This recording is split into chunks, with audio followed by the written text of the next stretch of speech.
Hello friends, आज हम करेंगे जीके के महत्वपूर्ण प्रश्नों को हल और इन प्रश्नों के अभ्यास के माध्यम से आप अपनी किसी भी परीक्षा की तैयारी को बेहतर कर सकते हो। क्वेश्चन नंबर 1 है, राज्य विधायिका के निम्न सदन को क्या कहा जाता है? राज्य विधायिका के निम्न सदन को क्या कहा जाता है? Option 1 Rajya Sabha, option 2 Lok Sabha, option 3 विधानसभा, ऑप्शन 4 विधान परिषद। तो इसका सही आंसर है ऑप्शन 3 विधानसभा। राज्य विधायिका के निम्न सदन को विधानसभा कहा जाता है।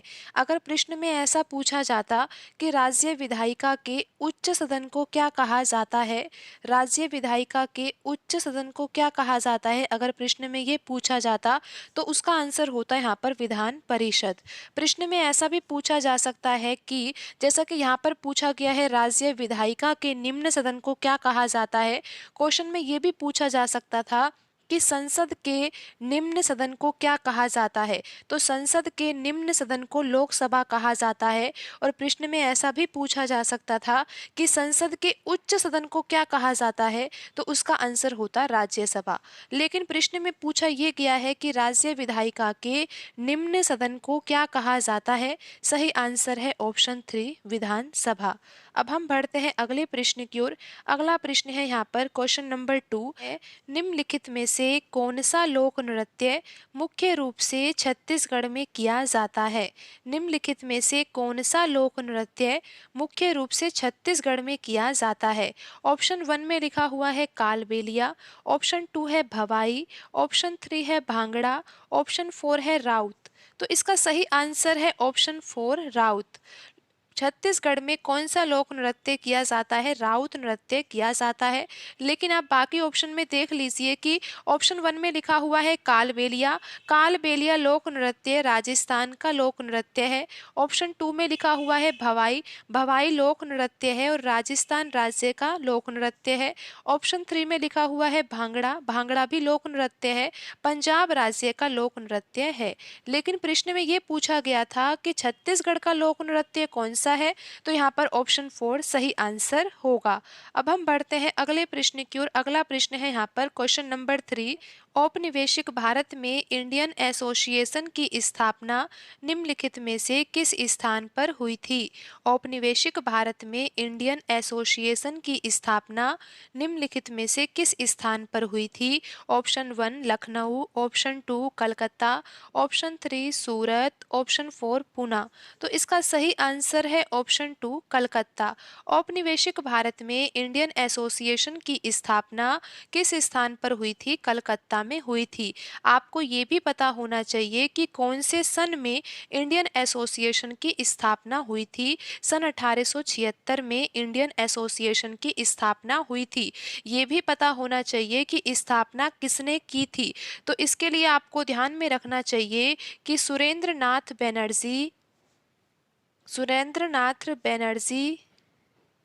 सुरेंद्रनाथ बनर्जी और इनके साथ किसने मिलकर इंडियन एसोसिएशन की स्थापना की थी? आपको ध्यान में रखना चाहिए आनंद मोहन बोस।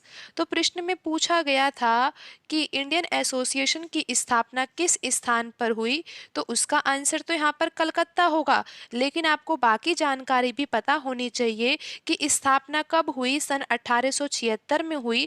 स्थापना किसने की? सुरेंद्रनाथ बनर्जी, और उनके साथ में कौन थे? आनंद मोहन बोस। तो इन दोनों व्यक्तियों ने इंडियन एसोसिएशन की स्थापना की। लेकिन आपको ये भी पता होना चाहिए कि सन 1885 में जब भारतीय राष्ट्रीय कांग्रेस की स्थापना हुई थी, तो भारतीय राष्ट्रीय कांग्रेस में ही इंडियन एसोसिएशन का विलय हो गया था सन 1885 में। तो इतनी जानकारी आपको यहाँ पर ध्यान में रखनी है। अब हम बढ़ते हैं अगले प्रश्न की ओर। अगला प्रश्न है यहाँ पर क्वेश्चन नंबर 4। प्रश्न में पूछा गया है, भारतीय एथलीट सोमदेव देववर्मन निम्नलिखित में से किस खेल से संबंधित है? Option 1 cricket, option 2 hockey, option 3 tennis, option 4 football.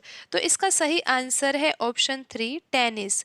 भारतीय एथलीट सोमदेव देववर्मन किस खेल से संबंधित है? टेनिस खेल से संबंधित है।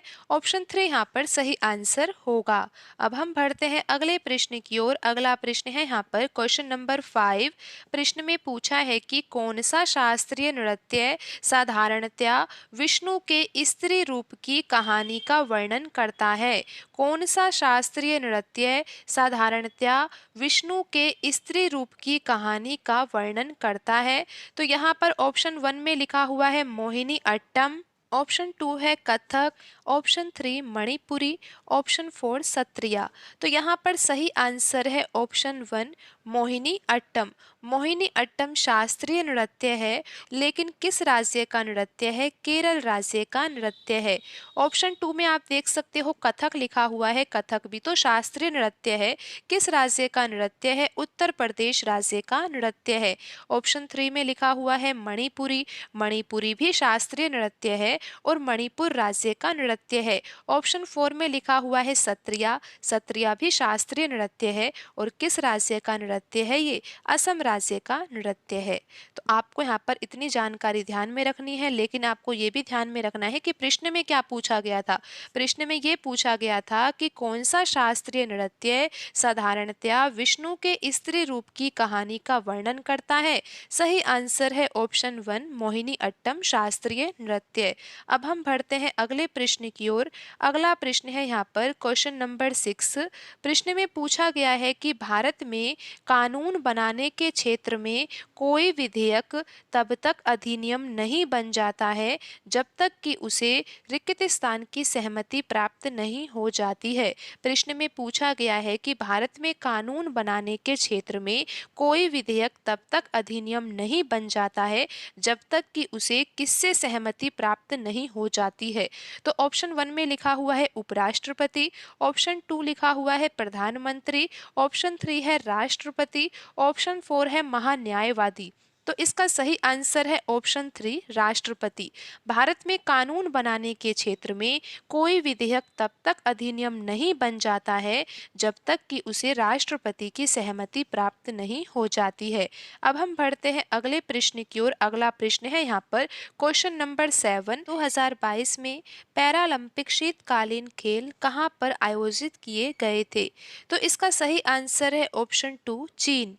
चीन में आयोजित किए गए थे पैरालंपिक शीतकालीन खेल 2022 के।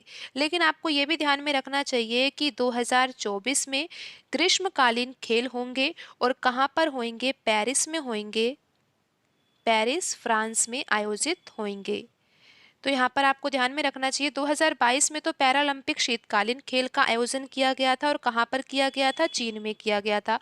सन 2024 में ग्रीष्मकालीन खेल होंगे पैरालंपिक में और कहाँ पर होंगे? पेरिस फ्रांस में होंगे। अब हम बढ़ते हैं अगले प्रश्न की ओर। अगला प्रश्न है यहाँ पर क्वेश्चन नंबर 8। प्रश्न में पूछा गया है कि किस सन में बाबर ने पानीपत में इब्राहिम लोदी को हराया? कौन से सन में बाबर ने पानीपत में इब्राहिम लोदी को हराया? तो इसका सही आंसर है ऑप्शन 4 1526। सन 1526 में बाबर ने पानीपत में इब्राहिम लोदी को हराया था। आपको यहाँ पर यह भी ध्यान में रखना चाहिए कि पानीपत की 3 लड़ाई हुई थी, जिसमें से पहली लड़ाई जो थी वो बाबर और इब्राहिम लोदी के बीच में ही हुई थी। और कब हुई थी? 1526 में। आप तारीख भी ध्यान में रख सकते हो 21 अप्रैल। 21 अप्रैल 1526 को पानीपत का प्रथम युद्ध हुआ था। किस किस के बीच में हुआ था? बाबर और इब्राहिम लोदी के बीच में हुआ था। इस युद्ध में जीत किसकी हुई थी? बाबर की हुई थी। जब बाबर की जीत हो गई और इब्राहिम लोदी हार गया तो बहलोल लोदी के द्वारा स्थापित लोदी वंश भी समाप्त हो गया। लोदी वंश की स्थापना किसने की थी? बहलोल लोदी ने की थी। और बाबर की अगर जीत हो गई तो बाबर ने उसी वक्त ही मुगल शासन की नींव रखी। तो इस तरह से आपको यहाँ पर इतनी जानकारी ध्यान में रखनी है। तो अब हम बढ़ते हैं अगले प्रश्न की ओर। अगला प्रश्न है क्वेश्चन नंबर 9। प्रश्न में पूछा गया है कि विश्व के लगभग कितने देश वर्तमान में विश्व व्यापार संगठन यानी कि यहाँ पर बात हो रही है WTO की। पूछा गया है कि जून 2014 तक विश्व के लगभग कितने देश विश्व व्यापार संगठन के सदस्य थे?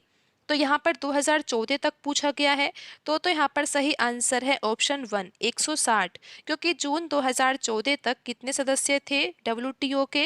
160 थे। लेकिन आपको यहाँ पर ये भी ध्यान में रखना चाहिए कि वर्तमान में डब्ल्यूटीओ में कितने देश है? 164 देश जो है वो डब्ल्यूटीओ के सदस्य है। आपको यहाँ पर ये भी पता होना चाहिए कि डब्ल्यूटीओ का मुख्यालय कहाँ पर है? जिनेवा स्विट्जरलैंड में है। आपको ये पता होना चाहिए कि डब्ल्यूटीओ की स्थापना कब हुई थी? 1 जनवरी 1995 में। तो अब हम बढ़ते हैं अगले प्रश्न की ओर। अगला प्रश्न है क्वेश्चन नंबर 10।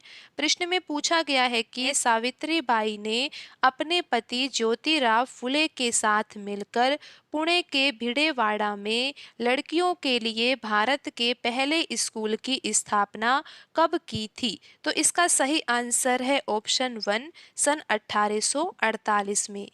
तो आपको यहाँ पर हमने 10 प्रश्न हल करवाए हैं जीके के, और आपको एक प्रश्न यहाँ पर हल करने के लिए दिया जा रहा है, और ये प्रश्न आपको इसी वीडियो में हल करवाया गया है। तो आपको अब इस प्रश्न का आंसर कमेंट बॉक्स में लिखना है। तो आज की वीडियो में इतना ही। मिलते हैं अगली वीडियो में। धन्यवाद।